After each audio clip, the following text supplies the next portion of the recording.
April of 1961. A recording studio in New York, early in the afternoon. For the first time in more than 40 years, at the very top of American music, two men who had shaped the entire century of it were finally standing in the same room. Louis Armstrong stood by the microphone with his trumpet under his arm. Duke Ellington sat down at the piano, unbuttoned his jacket, and spread out a page of his own handwritten music. They had known each other, in the way famous men know each other, for decades, passing in hotel lobbies, nodding across award ceremonies, admiring one another from a respectful distance. But they had never once recorded together. Two kings of the same country who had somehow never shared a throne. And now here they were, the tape machines warming up, and someone made a small joke to break the tension. It was Duke. It was light and it was charming, the way everything Duke Ellington said was charming. But there was something underneath it, a quiet, smiling doubt aimed straight at the man with the trumpet. He said, more or less, that Louis was a horn man to the bone, that a trumpet player like Satchmo would never really be at home on a piano bench, not with a piece like this. It was almost nothing, a few words between friends. Everyone chuckled and moved on. But Louis Armstrong heard it, and by the time that long session was over, he would answer it. Not with a word, but with something that made the whole room go completely still. What almost no one knew, what Duke himself may have forgotten, was that Louis Armstrong had not started his life at the trumpet. He had started it with nothing at all. A boy from the poorest streets of New Orleans, so poor that music was not a lesson you paid for, but a thing you stole from the air, off the street corners, out of the open doors of the honky-tonks. He had taught himself to hear before he could ever read a note. He had learned the piano in rough back rooms, playing for pennies, long before the cornet became the instrument that made him famous. Louis Armstrong knew his way around a keyboard. He simply never made a show of it. The trumpet was his voice. The piano was something more private, something he kept for himself, for the quiet hours. And there was something else Duke did not fully see. By 1961, Louis Armstrong was almost 60 years old, and he had grown used to a certain kind of respect that came with a certain kind of quiet insult buried inside it. The world loved Satchmo. The world adored the smile, the handkerchief, the showman. But some of that same world had decided that the smile was all there was, that a man who grinned that wide and played that joyfully could not also be a serious, thinking artist. He had heard it his whole life, that he was entertainment, not art, that he felt music, but did not truly understand it. He rarely argued. Arguing was not his way. But that afternoon, sitting a few feet from Duke Ellington's piano, listening to that gentle little doubt hang in the warm studio air, something in Louis Armstrong quietly decided to have the last word. To understand why that small remark mattered, you have to understand what these two men were to American music. Louis Armstrong was the flame. He was New Orleans, the trumpet that had reinvented what a solo could even be, the voice like warm gravel, the smile that had carried jazz out of the back alley clubs and onto every stage in the world. When people thought of jazz, they heard Louis. He was feeling and joy and improvisation, a man who played what his heart felt in the very moment it felt it. Duke Ellington was the architect. He did not just play the music, he built it. He wrote hundreds of compositions of such elegance and complexity that concert halls treated them like symphonies. Where Louis was fire, Duke was design. Where Louis played from the gut, Duke wrote from the mind. Long, intricate structures that no one could simply improvise into being. They had to be composed, note by careful note. For years, the music world had quietly sorted the two of them into separate camps. Armstrong, the natural, the entertainer, the man of instinct. Ellington, the intellectual, the composer, the man of ideas. And some people, without ever saying it out loud, believed that Louis, for all his genius, did not have the trained, formal musicianship that Duke lived and breathed. In that studio, with one gentle joke about a piano, that old, unspoken divide had just walked quietly into the room. Duke did not mean it as an insult. He may not even have realized he had said something that could cut. But Louis Armstrong had spent a lifetime being underestimated in exactly that way, and a lifetime proving people wrong. The session itself was a marvel, and it did not go the way the doubters would have guessed. There was no time to waste.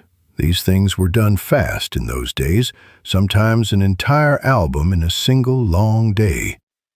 Duke sat at the piano playing his own compositions, songs the world had always associated with his orchestra, and Louis and his all-stars poured themselves into them.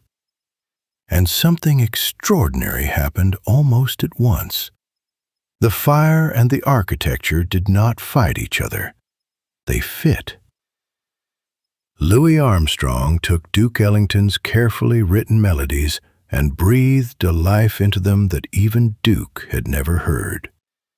The composer sat at his own piano, playing his own songs, and watched a trumpet player find rooms inside his music that he did not know were there. More than once, Duke looked up from the keys with an expression that was hard to read, half delight, half astonishment. Then came Azalea, the impossible little song Duke had written to test him. By every reasonable expectation, it should have defeated Armstrong. It was written to be hard. Louis picked it up and sang it as though he had known it all his life, as though the difficult turns were the most natural thing in the world, folding that gravel-warm voice around Duke's intricate melody until the difficulty simply vanished. The room felt it. You could see the musicians glancing at one another. The horn man was doing everything the composer had quietly doubted he could do, and making it look easy. But the piano remark still hung there, unanswered. And a break was coming, a quiet lull between takes, when the tape would be off and the coffee would come out. That was the moment everything had been building toward, though no one in the room knew it yet. It would be easy to make Duke Ellington the villain of this story. He was not. Duke Ellington was, by any measure, one of the greatest composers America ever produced, of any kind, in any style. He had written music of staggering ambition while leading one of the hardest working bands in the world, night after night, city after city, for decades. He had done it as a black man in an America that put walls in front of him at every turn, and he had answered those walls with an elegance so complete it became its own kind of defiance. And Duke admired Louis, genuinely, deeply. He had grown up on Armstrong's records like everyone else of his generation. The whole language of the music they both spoke had Louis Armstrong's fingerprints all over it. When Duke agreed to these sessions, he did something remarkable for a man of his stature. He set aside his own famous orchestra and walked into the studio to sit in as a sideman, a mere piano player in Louis Armstrong's band. He even brought a gift. He had composed a brand new song just for the occasion, just for Louis, a delicate, difficult, achingly beautiful ballad called Azalea, full of tricky intervals and turns that would test any singer alive. So the joke about the piano was not cruelty. It was the reflex of a man who lived inside written music, who could not quite imagine that the great improviser across the room spoke his formal language too. Duke thought he knew exactly what Louis Armstrong was, a magnificent horn, a force of nature. He was about to learn that he had only ever seen half the man. What came out of that piano was not showmanship, it was confession. Louis Armstrong played simply, without a single trick, without one attempt to impress. He let the melody breathe. He found the sad, patient spaces inside Duke's harmony and rested there, the way only a man who has truly lived a song can rest inside it. There was no smile now, no handkerchief, no Satchmo. Just an old musician, alone at a keyboard, playing another man's music as though it were a letter he was writing to himself. The whole room understood, all at once, what they were watching. This was the private Louis Armstrong the world almost never got to see. The boy who had learned music off the streets of New Orleans before he could read a note. The deep, serious, thinking artist who had always been standing right behind the famous grin. And Duke Ellington understood it most of all, because Louis had not chosen a trumpet showpiece to make his point. He had chosen the piano, Duke's own instrument, and one of Duke's own quiet, difficult moods, the very thing Duke had doubted he could feel. He was answering the joke, gently, completely, in Duke's own language. When the last soft chord faded, no one clapped. It would have been wrong to clap. Duke walked over to the piano. He put a hand on Louis Armstrong's shoulder, and he said something quiet that only Louis could hear. And then he laughed warmly, the laugh of a proud man who has just been beautifully, lovingly proven wrong. Whatever unspoken line had once divided the fire and the architecture, it was gone. Two kings, one bench. Nothing left to prove to each other ever again. The tape stopped. The engineer stepped out.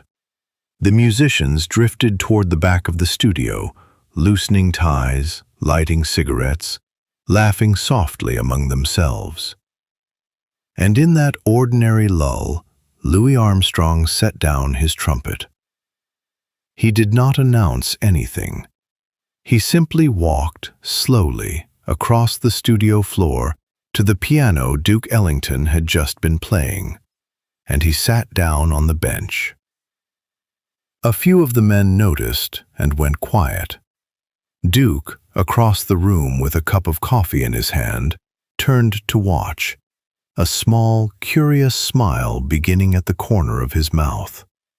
The smile of a man expecting a friendly joke, expecting Louis to bang out a few clownish chords and grin.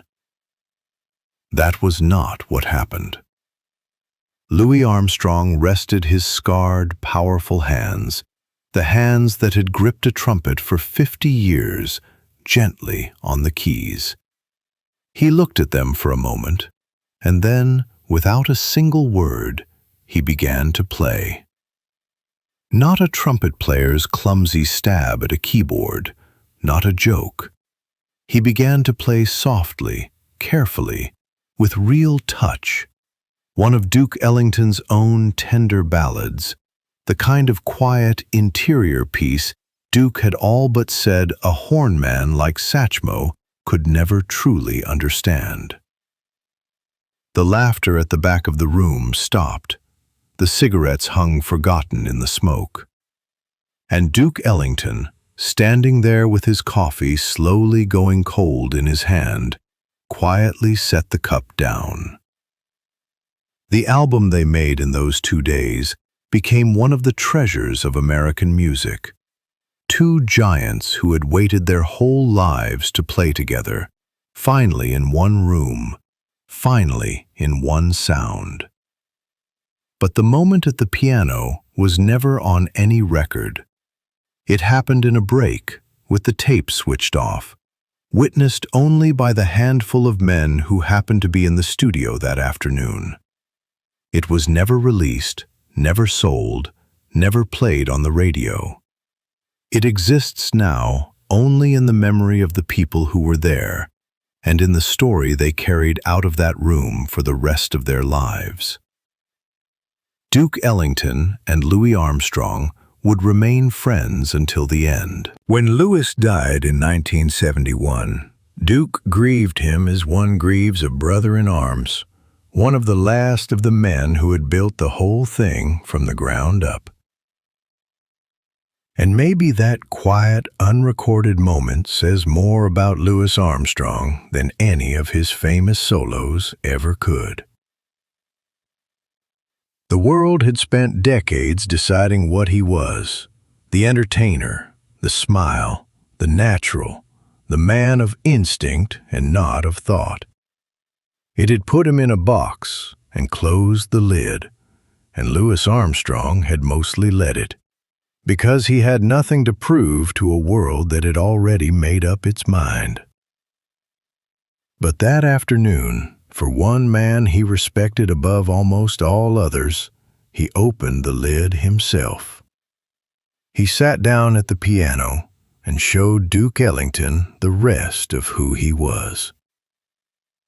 Not to win, not for the record, just so that one great man would truly know another. We remember Louis Armstrong for the trumpet that changed the world. But somewhere in a New York studio in 1961, with the tape switched off and the coffee going cold, he reminded the one person who needed to hear it that the horn was never all there was. There had always been more. There had always been the whole, quiet, thinking man behind the smile. And every so often, for the right person, in the right silence, he let them see it.